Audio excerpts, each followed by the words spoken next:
बोला.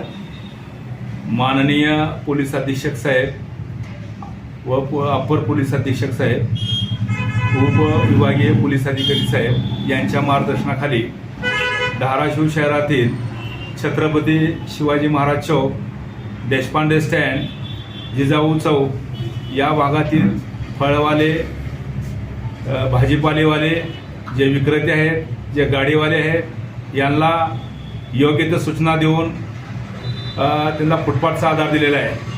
त्यांना सूचना दिलेली आहे की वरिष्ठांचे आदेश आहेत, कुणीही रस्त्यावर येऊन तुमचे फळ विक्री किंवा गाडी लावणार नाहीत.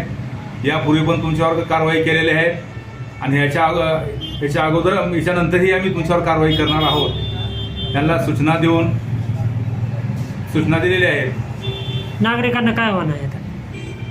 नागरिकांना माझे असे आव्हान आहे की जे मोटरसायकलवाले ट्रिपल सीट जातात शहरामध्ये, त्यानंतर ते ट्रिपल सीट मोबाईलचा वापर करतात, त्यापासून त्यांच्या जीवितांना धोका आहे.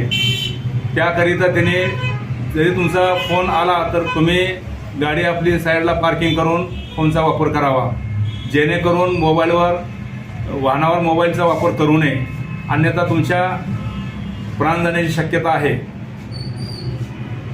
प्रमाणे सर्व पालकांना नम्र आव्हान आहे की त्यांनी आपल्या पाल्यांना, अल्पवयीन मुलांना वाहने त्यांच्या ताब्यात देऊ नये, अन्यथा त्यांच्यावर आणि आपल्यावर सुद्धा कायदेशीर कारवाई करण्याची तजवीज ठेवलेली आहे.